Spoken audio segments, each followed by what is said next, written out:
લગભગ આથો આવ્યા પછી 20 થી 25 મિનિટની અંદર ડોનટ્સ રેડી થઈ જશે. ઓકે, ઇન્ગ્રેડિયન્ટ્સ કયા લીધા છે માટે? આપણે મેંદો છે, ખાંડ છે, ઈસ્ટ છે, બટર છે, એ બધા ઇન્ગ્રેડિયન્ટ્સ અને ઉપર ટોપિંગના ઇન્ગ્રેડિયન્ટ્સ લેવાના છે. ઓકે, તો કરીએ સ્ટાર્ટ. ચોક્કસ.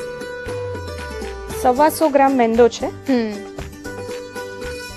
કેટલા ડોનટ્સ રેડી થશે છેલ્લે? આ જે ઇન્ગ્રેડિયન્ટ્સ નું મેઝરમેન્ટ છે એમાંથી લગભગ 6 જેટલા ડોનટ્સ રેડી થશે. આમાં 3/4 ટીસ્પૂન જેટલો આ ફ્રેશ ઈસ્ટ છે હિમાલી. ફ્રેશ ઈસ્ટ ની બદલે ડ્રાય ઈસ્ટ પણ વાપરી શકાય, કારણ કે ડ્રાય ઈસ્ટ બહુ ઇઝીલી મળી જતું હોય છે.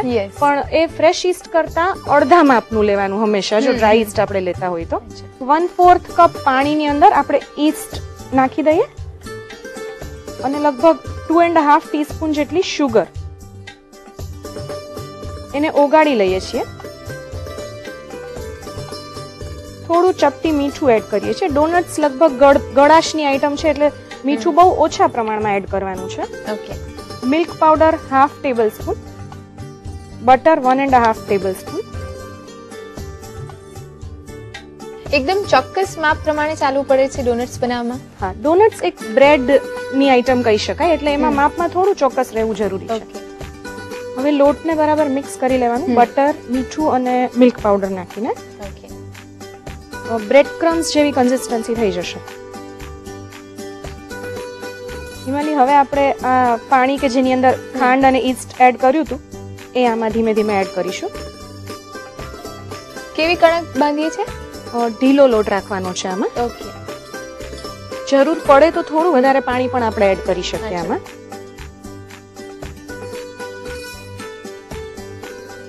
થોડો બટર વાળો હાથ કરી અને કૂણવી લઈએ છીએ.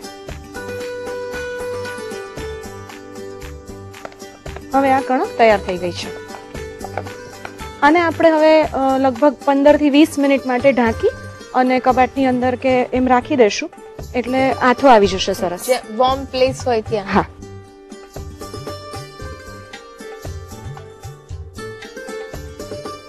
લગભગ હવે 20 મિનિટ થઈ ગઈ છે. લોટનો આથો આવી ગયો છે, આપણે જોઈ લઈએ.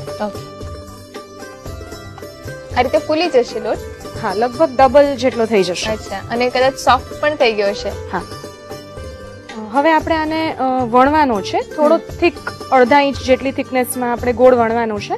ઓકે. અને ત્યારબાદ ડોનટ કટરથી કટ કરવાનું છે આપણે. અત્યારે આપણે 20 મિનિટ માટે એને ફર્મેન્ટ થવા દીધો છે. વધારે ટાઈમ રાખીએ તો વાંધો આવે ખરો? 20 મિનિટની બદલે કદાચ 10-15 મિનિટ વધારે રાખી શકીએ, એનાથી વધારે ના રાખી શકાય. જો બહુ ક્યારેક એવું થાય કે બહુ વધારે વાર માટે આપણે ક્યાંક બહાર જવું હોય ને રાખવો હોય તો એને સારા કન્ટેનરની અંદર રેપ કરીને રાખી દેવાનું અને ફ્રીજની અંદર રાખવાનું, એટલે એની આથો આવવાની પ્રોસેસ સ્ટોપ થઈ જાય. ઓકે, એટલે મેક્સિમમ અડધો કલાક 35 મિનિટથી વધારે નહીં રાખીએ? ના. મેંદાનું અટામણ લઈ વણી લઈએ છીએ. હા, થોડું જરૂર પડે એટલું અટામણ લઈ વણી લેવાનું છે. બહુ વધારે નથી લેવાનું, નહીં તો ડ્રાય થઈ જશે. ઓકે.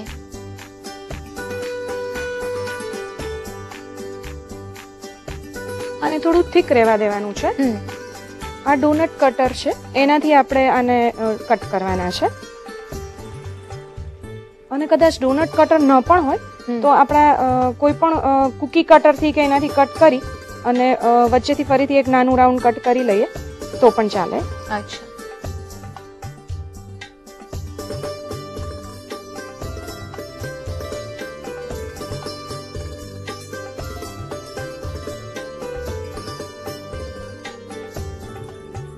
આ ડોનટ્સ હવે તૈયાર છે અને આપણે 20 મિનિટ માટે ફરીથી આથો દેવા માટે રાખી દેવા પડશે, ઢાંકીને કોઈ ગરમ જગ્યાએ. અચ્છા, એ આ પ્રોસેસ જે છે રેસ્ટ આપવાનો છે કે ફર્મેન્ટ થવા દેવાનો છે, કમ્પલસરી છે? હા, હંમેશા કોઈ પણ બ્રેડ ની આઈટમ હોય ને એમાં 2-3 વાર આથાની પ્રોસેસ હોય. એકવાર પહેલા લોટ બાંધીએ ત્યારે, ફરીથી શેપ આપ્યા પછી, અને ફરીથી બેકિંગ કે ફ્રાય કરીએ ત્યારે ત્રીજી વાર, એ રીતે હોય છે. હવે આપણે આ જે ડોનટ્સ ને 20 મિનિટ પ્રૂવ થવા રાખ્યા હતા એ જોઈ લઈએ.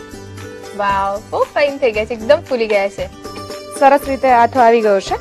અને હવે આપણે આને ગરમ તેલમાં મીડિયમ હીટ ઉપર એક એક કરીને તળવાના છે. ફાસ્ટ તાપે કેમ નથી તળતા? આપણે બહુ થિકનેસ રાખી છે આમાં, એટલે અંદર સુધી બરાબર કુક થઈ જાય, એટલે મીડિયમ હીટ ઉપર બહુ ફૂલ ગેસ પર નથી તળતા. અચ્છા, અને એક એક જ તળીશું? હા બે તળવા જઈએ તો ક્યારેક તૂટી જાય કે એવું બીક લાગે, એટલે આનો જે શેપ છે એ મેન્ટેન કરવા માટે વારાફરતી એક તળીએ તો બેટર રહેશે. ઓકે. આવી જ રીતે લાઇટ ગોલ્ડન બ્રાઉન કલર ના થાય ત્યાં સુધી બધા ડોનટ્સને તળી લેવાના છે.